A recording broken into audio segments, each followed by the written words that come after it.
Welcome once again to Syntax Error, your pretentious philosophical pedantic podcast ostensibly about video gaming and related topics therein.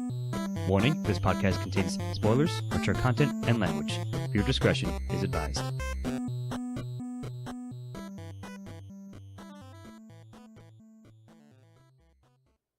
Hello, welcome back to Syntax Error. I, of course, am Scott Thurlow, here with Jay Ian Manzer. Hello. Stephen Amosi. We're back. And Chris Morgan. And there you go, peace. What was that? Sorry? I said peace. Yes. But isn't that live long and prosper? Either way. You know, whatever. Tonight, we're continuing our coverage of sort of I'm calling them the tentpole genres, like the big name ones, the major ones. So we've done first-person shooters, RPGs, and we'll be doing third-person action right now. So we're going to sort of do, again, a brief history. I don't think anyone really has a philosophical/psychological angle to bring to this genre per se. So we're just going to do more of a gamer history and ones that we enjoyed. Unless you got something, E? It's not really a philosophical thing, but I would say that this is more of an analysis of a mechanic versus necessarily... That's pretty much what we're going to do. More in depth. Yeah, exactly. Right. Yeah, it's not necessarily... Well, it's strange because games have their plot genres that they're in, and then they also have their mechanic genres that they're in, which we've been focusing on. And certainly third person covers a lot of plot genres, styles, if you will. Yeah. But mechanically, it's third person. I don't know. It says what it says on the tin. I don't know what else to tell you. I think we'll go a little bit further into detail about how third person affects the story later on. But and certainly some of the stories you thought were good, and conversely, perhaps not so good. Absolutely. But I think so. I like to make lists for this, and the one I thought, it's not like the original one, but perhaps the one that a number of us here would agree would be the start of this genre would be something like, I have Mario 64. Yeah. Like their flagship Mario when N64 came out, because that was sort of 3D-ish environments and graphics. At least for consoles, that is true. You're right, for sure, that's true. Right. So where do the, later... Oh, damn. Now, I might sound like an idiot. We always do. You're right. The Zelda games for the 64, were any of those third person, or were they... Well, Link to the Past, they both were. Link to the Past and Majora's Mask was basically third person. Well, Link to the Past was top down. Oh, no, sorry, you're right. Ocarina. Ocarina, yeah. They were both third person. Okay, yeah. I blanked out for a second. I was were those first person? But yeah, so now, we mentioned Zelda on our RPG episode as well, as maybe this is an RPG, maybe it's not. So maybe this is falls into the third person action and section. Fortuitous that you do mention that, because I do have sort of a bracket note that that original Nintendo /SNES /maybe Sega era top downs could be considered the origins, right? Somewhat, even the original Metal Gears, when you're playing them in that top down view, that's somewhat third person action, but sort of the constraints of programming at that time. Many games are like that. But, I mean, to be fair, I think that is valid to an extent. Actually, I might have a very early one for you. Genesis, and I believe Sega 2. That's Sonic 2. Okay. Had certain scenes where you were running down the track in a third-person I forgot about view. that. You're right. And I think that, again, though, going back to your the idea, the technological constraints that were involved in that, it was limited to a track-like... perspective. Yeah, but it was a railroad. But I mean, you're right. That's interesting. I didn't think about that. But I do believe now that you have mentioned it, that I could see sort of people, developers at least at the time, looking at that. Those are the bonus stages, I recall. Now that it's all coming back. You're running around the tube with all the coins that you're trying to collect the tube, or trying to collect the coins. So it was a different perspective than the 2D from the normal Sonic stages. But yeah, I mean, in theory, it's sort of the Genesis kind of, or at least an example of that perspective in games. Clever pun, I suppose. Or perhaps even to go it's a flight one, but the Star Fox games. You had the 3D perspective of the ship. Ooh, that's a good one, because maybe even flight sims. That's on the shadow line, but I like it. But you're right.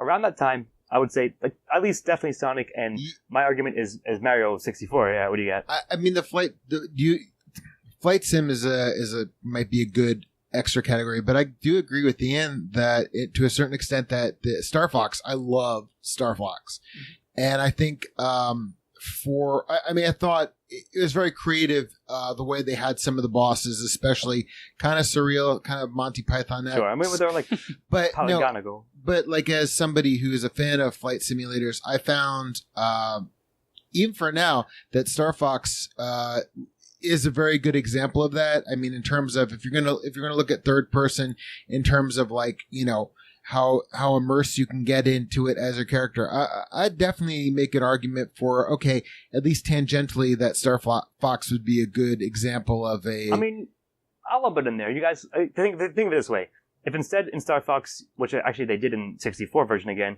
I think the multiplayer was you could choose or unlock to be like a little one of the characters running around on the ground. Fighting the planes, that's ostensibly third person. Or what about the tank levels of Star Fox? That's what I mean. And you could also be the tank as well. Yeah. So if you took if it weren't for the fact that you were playing, if you're just like Fox, like if that was the whole premise of the game beforehand, then sure, I would say it would count. Yeah, I think it's kind of an early a tricky line because of the initiator of this type of game, right? Sure, hold on. What's up, Chris? Yeah. I was gonna say the other third person I played around the same time I played Star Fox was one of the Star Wars games that took place between Empire and Return of the Jedi, and I can't remember. It's this kind of like I think I know which one it is. It's like this poor man's Han Solo. He had the thing that Shadow of the Empire. Mm-hmm. Yeah. And I remember playing that as well, and to believe it or not, as a first person, when you're actually a person, you're going to, castle or whatever, it was not nearly as immersive to me as even Star Fox was. I actually cared about the characters more in Star Fox, even though you were in a ship, and the only time you saw the characters were at the cutaways beforehand, as opposed to actually playing this. I think that's down to good writing and not necessarily the style of game. But that's kind of my point, is that when I'm looking at this list of games and I'm sitting here thinking, how well is the rating? Because at a first, I think you really wanted to do a barrel roll in Star Fox, no, and use your boost to get. But through. I don't know. Go ahead. I don't know what your point actually is. No, my point is you just said that's your whole point, but I don't know what it was. No, my point is there we go. Is that with the third person immersion, as opposed to first person, is an issue. Yes, I'm just saying that it's going to come down to the writing, and I have some notes that we'll get to later. Sure. But we brought that up precast, but certainly it's a point to consider. But so if we go back to kind of wrap this section we were talking about up, so it started with kind of track level design for a third person because it took technology and it was a different time to gather where you can have kind of sandbox modes, right? 3D and you weren't used to it was a change up. Yeah. And then so N60, at least we're kind of doing because we're all console people here. So for the large majority, So the PC aspect to this is not necessarily. I mean, yes. I'm sorry, we're not covering as much because I just didn't grow up on it, so I don't know as many games that were that. For PC back. Feel free to chime in. Ship some lists or whatever. The random internet. 64 really ushered in the age of 3D adventures. It certainly did for me, and I think that's valid to an extent for consoles. Yeah, third person. It's interesting. I do want to go back. That's a good one, Chris. And we both remembered it. Shadows of the Empire is interesting. Just for me as a quick personal side, the default view was third person. Yes, if you recall in that game, but you could change it, which I'll get to. It's something I want to talk to you later, but I'll mention it now. You could change it to first person. And eventually, I found that first person was easier to play it in. Whether or not it's more immersive, regardless of that, it was just easier to navigate in first person in that game. At least back in that era. Right. Well, I'm assuming I know there's another game that is pretty well known for being able to do that. Yes, but it wasn't made back at that time. Which we'll get into for sure. Sure. I mean, I'll get to that point when we get to Batman. But the other thing about Shadows of the Empire is that you were playing the character, but there was a battle scene at the end where you were actually in the ship. Yeah. Sure. So that kind of is a crossover to the Star Fox. Sure, right. It's like you get kind of both in those games. you get two. That's all. Sure, but all I'm saying is I think around that era we can agree that that's sort of when, because technology had advanced enough to do 3D and springing off of the Sonic kind of thing, then you could see that like we said, Ocarina and Majora's Mask, the perspective of that was sort of a doable, and a lot of games lended themselves to being made in such. Yeah. So anyone got anything else about from back in those days? I don't think so. Nothing pops into mind. Because all right, so the next flag was chip thing. I have in. You tell me, you guys, let me know if you agree. I would say this game, on top of being a very landmark and revered / beloved / just well known one, it also kicked off the sandbox craze, if you will, which is GTA 3. Another game that came from top-down origins, right, exactly, and went into the third-person view. Good call. And again, but I think it came out for PS2. I believe GTA 3 was maybe 1, definitely 2. You could play it on. GTA 3 was the entire reason that, and this is kind of a side story, I'll say it quickly, but GTA 3 was the entire reason that I got a flat screen TV because I was playing on my old CRT TV and I couldn't read anything that was coming up on the screen. And ironically, you don't like GTA games all that much at this point. I didn't, but I got that. I got an Xbox and I got GTA 3. 3 was huge. And because it was such a huge hit and because it basically made third person games what they are today, or at least had a large part of it. Definitely a lot of them owe their legacy to 3. That's all I want. Those sandbox type games that you can just screw around and do whatever you want. Like, GTA 3 still holds despite the fact that I don't really like the GTA games all that much, and I've played most of them at this point, GTA 3 holds like a place in my heart because it was one of the first games, it was actually the first game that I ever got for my Xbox. What did that come out for? Not 360, right? Xbox 2. Oh, no, it was 360. I think it was like... No, I think 3. No, 3 was old as hell. It came out definitely before 360 existed. That's what I'm saying. I think it was PS1 or 2. No, I got it for Xbox. All right, yeah, maybe it was. I'm telling you, it was Xbox came out before Xbox 360. It wasn't the original Xbox though that I got. They might have ported it. All I'm telling you for sure, because even Vice City came out for PS2, and that was after 3, for sure. Right, but PS2 and 360, before Xbox PS2 and 360 came out around the same time, right? No. Not quite. We'll look up the years later. All right, fine. All I can tell you is I played GTA on PS2, I believe, back in college when Xbox 360 had not come out yet. Maybe I had a PS2. I had a PS2. College. That's what it was. Yes. That's Thank you. I'm right. I'm sorry. I'm sorry. Everybody. I'm sorry, everyone. Regardless, I'm just saying I have to point to that one.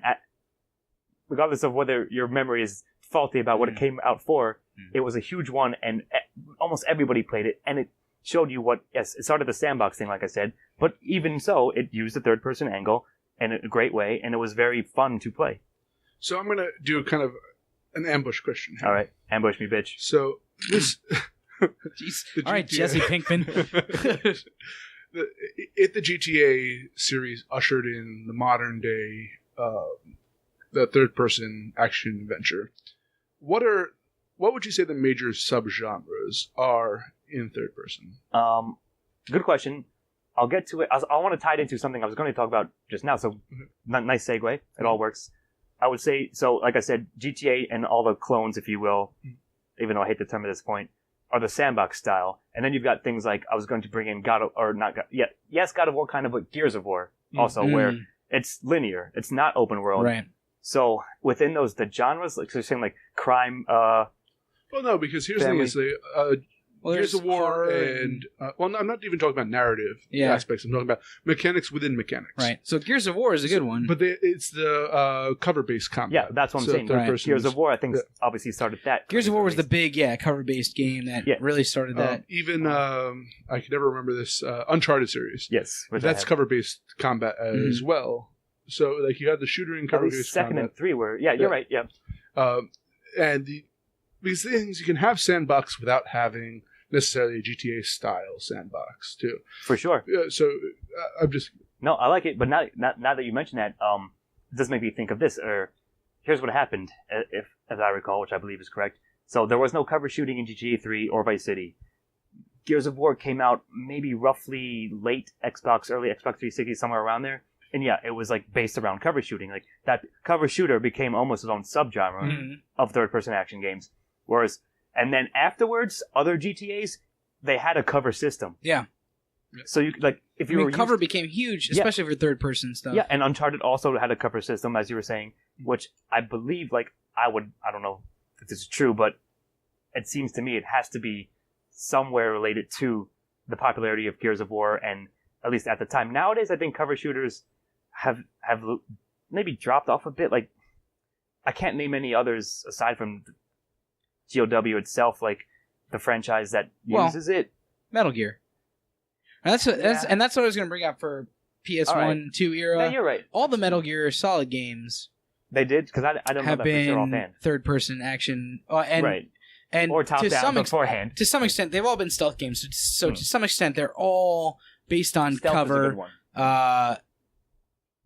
And like that, so that's even it's not the same type of cover that Gears of War uses, but they all use all those games, starting with Metal Gear Solid 1, all use cover to a large extent. You need to have cover. You need to be able to flatten yourself up against the wall, even from the first Metal Gear Solid. Sure. I guess the question is this, or like a sub question is that, is the mechanic that you have to like press X to cover, like if you're behind like a cover like object, or you can just like get behind it and it just like serves as it, you know what I mean, like a take cover button. I think there has to be a glue, if you will, because certain modern ones will have you kind of automatically cover. Yeah, that's what I'm trying to get at. But like if you just crouch behind something using a crouch button, that's not really necessarily a cover. Yeah, that's what I'm trying to say. Right. So there's a fine line between that. I think that it's become a lot. The modern newer games have made this a lot easier to do, and like perhaps even blended the cover genre in with other stuff, and like that type of thing. But in older games, it was always like, all right, so press X to flatten yourself up against the wall or whatever, or, like so like Metal Gear, even from the first Metal Gear Solid, if we're talking about that, you would press up against the wall, and then you can knock on the wall to try and get a guard to come and follow you, and then you go around the other side or whatever, or you just take him down when he came around the corner. And like I always thought that was an awesome mechanic, and they were kind of like way ahead of their time with that. And Gears of War took it to the next level, or took it to a different level. You can't do that in Gears of War, because like I see.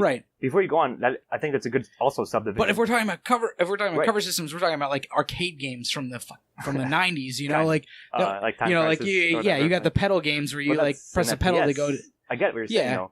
I would say though, you just maybe think of putting into another subdivision stealth games, stealth third-person action, and then of course, as it went on, you saw them being melded more, so you could like play it your way, go stealthy or go guns out. But you had the option because they could able to incorporate both systems. I think we've just highlighted the fatal flaw with having this discussion.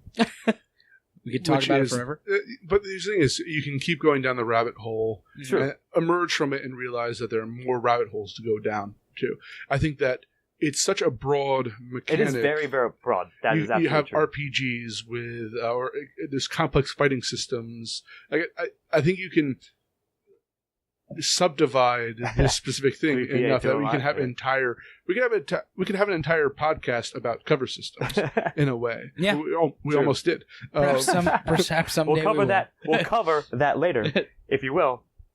But I mean, you're right. Like, certainly, there's a lot more to it than maybe at the outset. But Chris has been waiting to say something. So I was thinking about because I haven't played a lot of the games you're talking about, but I have played Gears of War, and some of the GTA's.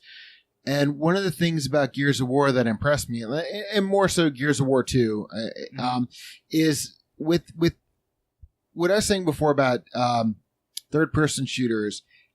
Let's say that aren't RPG, is like sometimes the cutscenes get in the way. They tend to be insufferable, and sometimes the cutscenes are really but seriously, it depends. And earlier, of course, but what I'm saying, they're going to be worse. That's what I'm saying. That's the cool thing about Gears of War is that I found that you could develop strategies, especially at the end boss on the train of Gears of War 1. But I also found that boss could go fuck itself. Anyway. No. I actually used a football tactic for it. I'm like, all right, here's what we're gonna do. Playing on easy, probably. We're not playing. We're right. But what I'm saying is, the stories play a big part in this. And like when you get to the cutscenes, like I'm not gonna get to Arkham or Red Dead, but I'm gonna stick with like Gears of War. Some of the story aspects, some of the cutscenes, I was actually impressed with because I thought they were better than they should be, if that makes sense. Sure. I do see what you're saying. Yeah. Especially Gears of War 2 with what's his name's wife. Mm-hmm. Yeah, Dom.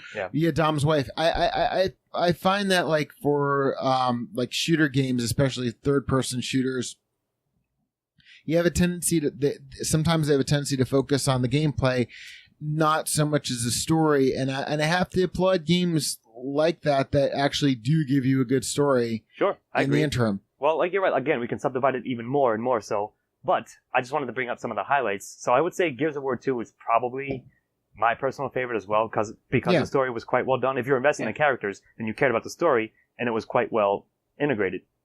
But I have to bring up two other ones that I think you guys, at least one or two of you, either have played or would agree that, similar to GTA 3, just its influence in general, Resident Evil 4. Yep. I knew you were going to say that. I still haven't played Resident Evil 4. Well, you fucking should. Everyone should. I keep hearing. Because of the same thing. Yes, it's sort of campy and wacky, but it knows that. So the cutscenes in the story takes that into account. It's not taking itself all too seriously, but the actual mechanics and the way the camera works is just perfect for it. At least was at the time. And yes, of course they've improved upon it since then. But there had to be something there to improve upon. Well, you recently played it. It held up, right? Yes, I played it last Halloween. Yeah. The remaster of it for PS4, and yes, it still held up. It's still an excellent game, and it's not a cover shooter. There's no cover button, but you can still go behind things. But all I'm saying is it's done very well. I'm not saying its imprint should be acknowledged because it wasn't. You haven't seen a game the way they did it quite to that degree when it came out, and it's been again aped and so forth, used as a basis for so many games since. I don't know if I'm jumping the gun, but as far as immersion goes and as far as story goes and third person shooters, do we want to bring up the silent protagonist yet? Because if we are, I guess we can. But see, again, another rabbit hole discussion. Yeah, it is a rabbit hole discussion. I just wanted to do a salute to third-person action in general, give credit. Okay, but that's of course that's a very important element to any game, really. Well, I'll tell you. I'll say this briefly. Let's talk about that because I know you want to talk about it, Chris. Yeah. So, what game are you talking about? Okay, the first Dead Space. I found out. Which is on my list, sure. Yeah, I saw it. Well, that's why I brought up. But second, third, and the DLC, which is the far superior to everything since the first. For a silent protagonist, that first Dead Space gave me the creeps. I thought the game. Was it because of the atmosphere? Before you go on, is it because of the atmosphere of the game, or you actually cared about a silent protagonist who had no backstory? But that's the whole point. When you're talking about a silent protagonist, at what point do you realize that nobody's going to care about a silent protagonist where you're just getting random videos of his girlfriend that he can't find? But what point does the atmosphere then kick override in? That kind of Yeah, because let's put it this way. That's all atmosphere. I love Dead Space 1, but I think Dead Space 1 was great. It is totally all atmosphere, but my whole point is it is a credit to the sound design. It's a credit to, because let's face it, it's a credit to the horror genre. But it doesn't have. Yeah, but it doesn't. It's not like it was to some extent, it was a trend setting and kind of somewhat. It kind of did things within the third person action genre that weren't done before. But really, what that game was about was the atmosphere, the horror of it, that type of thing. But it wasn't really about the third person. The story was good. You as the protagonist were not developed at all. What was that protagonist's name? Isaac Clarke. I only know that because it's a reference to two famous sci-fi authors. I don't remember that, but the only silent protagonist I really remember is from Half-Life, obviously. Sure, but Gordon Freeman, which isn't third person. But yes, which isn't third person. Yeah, exactly. All right, I was going to bring another one, and we've mentioned it again variously and previously just before. But similar to that, since you brought it up, Chris, I think the story of Uncharted 2 is phenomenal, and also the gameplay is. It's a top-notch third-person action with cover shooting elements, and with a very well-written and story that characters that I care about. It's a loud protagonist, though. We have sure. He's not silent. Yeah, discussed on before. I think at least twice. Yeah, a number of times. The idea of narrative versus gameplay, and that a bad gameplay in a video game can conflict with the best of narratives. For sure. And that excellent gameplay with a mediocre narrative can still be a very good game. Can carry itself through. So absolutely. I think that, again, when you're saying Uncharted is great, for the idea is that it's, in a way, just, its narrative's incidental to the discussion of what is an effective third person or not. I don't know if it's incidental, but all right, if you shift at the narrative, I'll answer it this way. If the entire like cutscene and the plot was gone from Uncharted 2 and it's just like play all the levels, I still think it would be an enjoyable game because they improved everything about 1. Yeah. And it's just fun to play, even though you won't have as much context or perhaps investment. But I still think, yes, it's a goddamn solidly mechanical game. Or will you create your own context? You probably almost certainly will. Yeah, and the other thing is I don't think you can completely strip one from the other. I like when we're talking about third-person games, yeah, I think that the discussion should probably be focused on what about that aspect of the game is important, as opposed to more plot-driven parts of the games. But like, you can never fully strip them from each other. That's always going to be like Resident Evil is a great game not because it's in third person, but because it was a good, well-written kind of. Was Resident Evil, perhaps except for the newest one, ever well-written? You know what? I don't know. I never fucking played it. I'm just saying. Of course, I say 4. Yes, because they're not taking themselves too seriously. But I see what it was fun, campy, whatever, what have you. Yes. Like that's the reason that it was a good game, not because it was in third person. The thing is that like, what does third person add to these games? I think is what we need to be discussing, perhaps. You're saying so if it was done in a different style, would it have changed? Yeah, I'm not really sure. What would it have changed? I don't. If it was first person, I don't actually know. Like, it would change the mechanics, obviously, but otherwise, like. It would change the way you see the character for sure. May I yes. bring up a point I wanted to make? And perhaps this is the perfect time to which is introduce this. You're saying this is your salute to third person games. Here's my deconstruction of that. Right.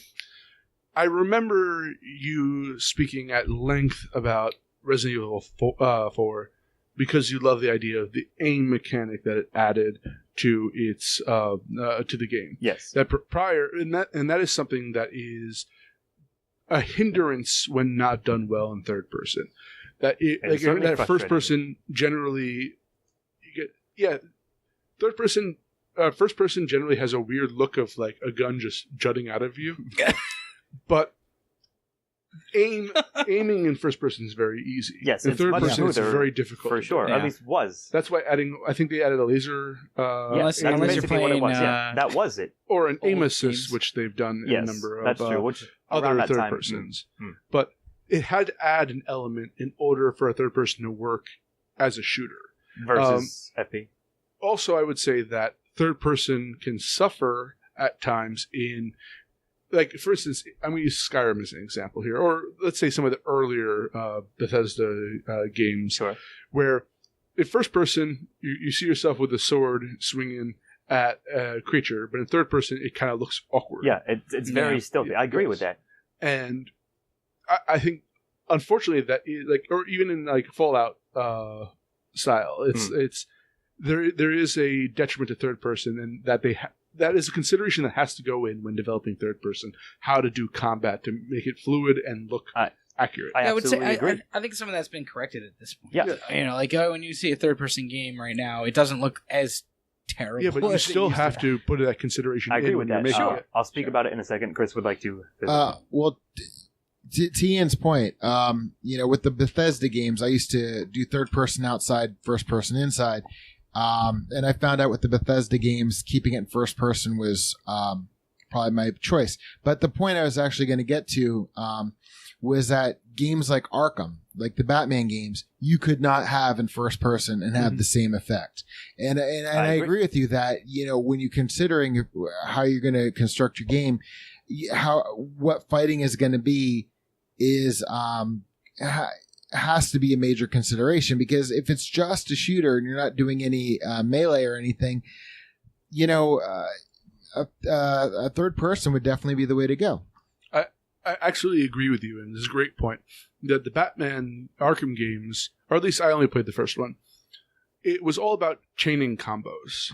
And in order to do that, you had to be aware of your surroundings, which first person games, which part of the reason I love it's realistic in that you're focused like solely on the person in front of you. You have tunnel vision. Yes. But you couldn't actually have that mechanic unless you want to have the buttons like turning you around constantly in order to see who's going to attack you. Do both at once because they negate each other. I agree with that. So I'm going to try to tie that into something I was going to get to and to what we just said. is that, so again, as technology itself evolved, for example, in Metal Gear Solid 5, sometimes when you aim a gun, if it has a scope, it will go into first-person view. Mm-hmm. So therefore, you can shoot as if, the actual aiming area you want it to be. Right. Whereas, and then without it, like Uncharted, again, later generation ones, Uncharted, possibly Infamous, stuff like that, you'd still have a reticule, even if you had a weapon, like a ranged weapon, you would still know, you have to know where you're aiming. Mm-hmm. But when it comes to like Mad Max, Batman, maybe AC as well, all the Assassin's Creed, you have to see where you're where all the enemies are and where you are in relation to and all the environment. Otherwise, it just wouldn't work. It would fall apart. So I think that's a very interesting point, and you're right about that they have to consider, like, if you're going to do it that way, then you might have to only force one perspective option, or, yes, even though, as you just mentioned, I don't prefer playing the Bethesda games, either Fallout or the Elder Scrolls, in third person, but you can, like, the option is there if you want it. I don't think it's very effective, but they were able at least to do both. Previous to that, in some games, they couldn't manage both ways. That's a really interesting point. So if your protagonist is supposed to be someone who is ultra aware of their surroundings, you almost can't do first person because, and man, I think that's really interesting because, like, like in video games, all you have are sight and sound to some extent, which they're exploring a lot more now than they were back in the day. Of course, you can come from both sides or whatever, but you still, like, unless you have surround sound, you don't have the full extent of the sound cues that make up what you understand about your surroundings, and then you also don't have several other, like, you don't have smell or Sure.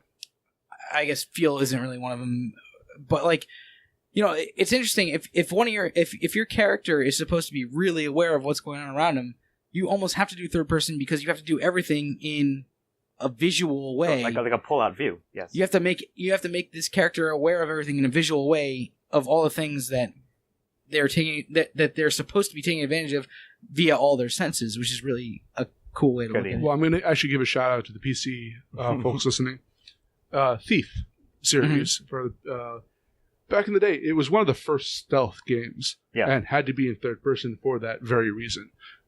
Which you needed to be aware, like, you had to have awareness of surroundings. Thief was in first person. Was it? Yeah, I thought. Was it? It was like Dishonored. Like, interesting. Yeah, it's definitely. I thought it was the original Thieves were. I'm pretty goddamn sure in first person. Because remember, you were creeping around like with a blackjack instead of a gun. You had a blackjack in your hand. That's true. And knocking people out. So you can do stealth. But it's in first person. Difficult. So point. I'm not saying you can't do stealth. I'm not saying you can't do stealth, but, like, it helps so much if you're supposed to be aware of all your surroundings. If you can see them, especially not as someone who's trained in, like, I understand. Whatever, all the crazy shit that Batman was trained in. Right. Yeah. Chris has been jumping at the bit to say something. But I think this goes back to Dead Space, and it definitely goes to Arkham and Red Dead, is that a lot of times when you're in first person, you guys brought up a good point, you really need to really pay attention to the sound design. Like, say, like, Alien Isolation. Yeah. But, like, the really good third person games, and this is probably why these games, like, stand out, is because the sound design was a key factor in Dead Space 1, where you are a silent protagonist.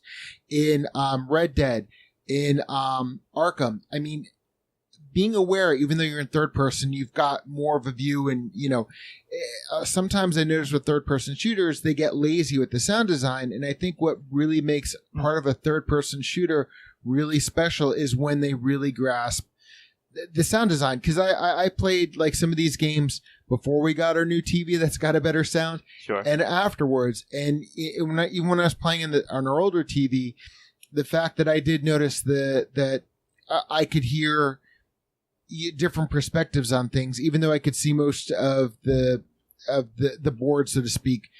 I think that's a really important factor for third-person games, and I think a lot of game developers get lazy with that. I mean, they certainly can fall into that trap. I agree, but I think you made me think of something interesting, Steve-O, that so if you're a protagonist who is supposed to have these skills and be aware of their surroundings, so, like, of course Batman, like, makes sense for him to do that, and maybe Assassin's Creed too, because you're a trained assassin. But if they had made Dead Space in first person, it was just a horror game, exactly what it was, just in first person view. And because Isaac's silent, would that have changed anything? Might have been scarier because you actually can't see. It might have been more effective. What's in your periphery? In that sense, which is why Resident Evil 7 is so great. Of course, shout out. But I mean, I do agree. Like again, I'll just have to say that it seems to me we largely agree, and as you said, we can rabbit hole ourselves to these various little aspects that how it affects it. But all I'm saying is, like, at the end of the day, I think we can agree. Like, we can almost like. I can't quite put my finger on it, but this game is good, and I can't explain to you exactly why, but it all seemed to come together within the genre to elevate itself above other, like, ones that were lesser or trying to compete with them, but didn't put in the extra effort for the sound design, for things like that, or for, like, the smooth. It's like, if the responsiveness of the controls are off, then you're not going to like that. You're not liking any game, really, but... Yeah. See, the problem with assessing, again... third person is that... You're right, it's trickier than I thought at the outset, and I'll give you credit on that. Like, things, if you have bad mechanics, as you were saying, first person will be just as bad. Like, yeah, sure. I mean, you're right. Right. It's any game is that's terrible. True of any game, but I'm just saying, like, the ones within this genre, specifically tonight, that we're discussing, the ones that I think did it best, you could see, like, you could even at least point to mechanics and say why, regardless of anything else, regardless of plot, or silent protagonist or not, etc. At the end of the day, if they got it right, then it sort of feels right to play it in that view. Yeah. Well, I mean, if it's done right, that shouldn't occur to you. Sure. Yeah. I mean, it doesn't matter. Like, you know, if the game's done right, who cares if they did it in third person or first person? But where this really shows is if the game is not done right. Yeah. You know, if you if you play a third person game, you're like, this would be so much better in first person. Then it's really obvious when they don't get the mechanics right, when they don't get, you know, something about it right. And I think this kind of leads into something that Ian, I think you wanted to talk about, which is immersion between third and first person. Yeah. Before we go that, good, Chris. And I think, and this will be a good segue because I think sound design does move into that. But if you want to talk about a close apples to apples comparison. You want to talk about one of the most mediocre games ever was Assassin's Creed 3? Was that the Revolutionary War? And something like Red Dead, where you're in the forest in both games, and the creepy factor when you're out there and you hear an animal out there, the sound design Red Dead was really good because when you're out there and you're afraid to be attacked by a mountain lion, I was kind of like aware, I was immersed. But in Assassin's Creed 3, and you know, you can call it the gameplay, you can call it the story, you can call it anything you want because it's a pretty mediocre game. But I think that is a good example of garbage, of like being in the woods, having, and the importance of having good sound design to your game adds to the immersion. And then at least it certainly can. Yeah, for sure. But speaking of immersion, there's a point we raised, and I think we should address it now. So, first person has a inherent immersive factor, factor, exactly. if you will. You are that character. In third person, you're never playing you, except, and this I'll bring up this point now. The fact that a lot of third person allow you to customize characters, rename them. You get to dress them. Sure, you can choose your garb. You get to be outside yourself. But you get to watch yourself. Yeah. In that world. But the problem is that but a lot of those that have that customization have the choice between doing first person and third person.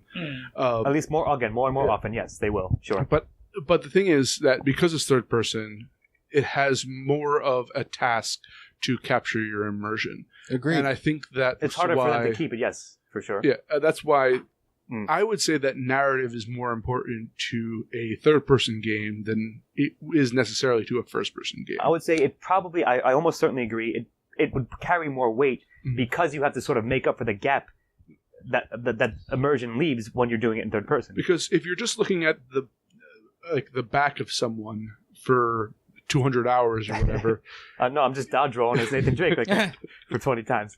Sure, no, I get what you're saying, but I do think there's something to that where like they had to incorporate, they had to factor that into in order to keep you like as invested as you would have maybe otherwise been, Sure. had they decided to do first person. And that's where they could get lazy on the first person games because as we're discussing with all this, third person games have a load to carry, because you're outside the character, and it's got to go beyond being able to change their wardrobe or whatever. But first person, they could also get lazy. Sure. I mean, it's certainly either way you can fall into that trap. Yeah. I mean, like you said, a bad game is a bad game. Poor developers are poor developers, regardless of what game they're making. But certainly, like you could see, like maybe in each one genre versus the other, that there's kinds of traps you can fall into. Like you might be more susceptible to falling into, since we have an emergent factor built in, we don't have to focus as much on the story. Versus third person, since we don't, we have possibly maybe we'll bulk up a story here, boys, fellas. Yeah. But I do see what you mean for sure. Go on. I was going to say, because decidedly, I don't play as many games or haven't played as many games as you guys. So my games fall into shit or awesome games that I keep bringing up every time we have one of these discussions, or games that are so mediocre that I only remember because I have to use it as a point of comparison. Sure. As an example, sure. Yeah, so to be honest with you, I'd rather a game fall flat on its ass, first person or third person. Well, just the answer is play more games, obviously. Yeah, well, there's that too. But no, I see what you mean. But I mean, certainly you guys brought up a couple of things that I didn't really consider going into this, which I thought made for interesting discussion, and maybe a number of them we could almost certainly explore further and perhaps make their own episode, which we may do somewhere down the line. Well, we got many seasons to come, hopefully. Sure, yeah. Millions of seasons. And, until we become lazy ourselves and make a bad game. But, all that's, like I said, some of the major points that we brought up, I thought can lend themselves to further discussion, which, yes, we'll cover later. But again, just kind of wanted to give a shout out to the major ones, and I think we might be wrapping up a bit, so anyone else want to shout out to any of the games? I got a couple here that I would, but I'll let you go first. I said mine. Oh, also, I thought there was something you wanted to I want to give a quickly. shout out to Prototype. Was an interesting game, third person game. I don't think it broke any new ground or anything, but it had some kind of like interesting. Right. Again, there was something you could about you'd be like, you know what? It wasn't amazing, but it was fun enough, and they brought in a couple of interesting things, like you said. I'm going to give a shout out to, and you have this on your list, Alan Wake. Yep. It is a very underappreciated game. That's what I wrote. Did I wrote underappreciated That's what here? you wrote right here. I see it. I know. I'm sorry. I totally cribbed on your notes. Yes. Well. But I totally agree because it had a great story. It had a lot of really great things like the atmosphere was great. Yes. Atmosphere was phenomenal. The gameplay was really good. And little things like, I love that it was formed in chapters, and when a chapter ended, it was like a TV show kind of. They'd have like an amazing cutscene. Episodes, yeah, episodes. They'd have like amazing cutscene that would bring you out and pull you back. And of course, they always had that. And I'm always blocked the name of that little Twilight Zone TV show that you Night always Springs. Night Springs. I mean that game really. The little touches like that elevated that game to beyond what it could have been a mediocre third-person action. Aside from that, I have just one. All right. Hit me. Crash Bandicoot for PS1. Oh! One of my favorite games. Nice. Nice one, yeah. There's a whole genre based off of games like that. Spyro the Dragon. Right, but technically they're... A whole bunch of... Banjo-Kazooie. All we did all those games were third person, which we didn't even talk about. I mean, they were very different types of games. All we did this episode was open a can of worms. Yeah. And we'll dissect each and every worm. We'll have to gather these worms back up and regurgitate Someday them later. We will... And for our listeners and viewers, hey, guess what? We're going to cover this in the future. Yeah, so now we have to cover all that. Thanks, guys, but we will. But no, so mine, you thought of most of them. Alan Wake, I was going to mention. If you didn't, Chris, I'll give a shout out give some love to Mad Max because no one else in the world seemed to play or bought that game. Nah, I didn't give a shit about that game. I thought it was a good third-person action game. The movie was good enough for me. Set in the Mad Max world, it was enjoyable. Yeah. And I think I mentioned this on our opening episode this year of the top games, but so far, Horizon Zero Dawn is the best third-person action game I've played in a while. Check it out if you haven't yet, if you're listening. It's excellent, and they're going to do DLC of it, public service announcement. But yeah, within the genre, that is one of the best ones I played recently for the newest generation. Because it also had a bold narrative to it. Yeah, again, they pushed a lot of things forward, and the mechanics were perfectly tight and streamlined and fun and really, really cool to use. So yeah, I think that'll do it for third-person action. Anyone else? Is that their final thoughts? Yep, I think so. So, yeah, we'll cover 1,000 little rabbit holes that we've opened here later on. But for tonight, I think that's it for third-person action. We'll catch you next time. I've been Scott Thurlow, here with Jane Manzer. I prefer second-person shooters. Stephen Amasi. Sleep tight. And Chris Morgan. I want to see a second-person shooter. And we'll be making a second-person action shooter. We're starting a new genre. You heard it here first. Good night.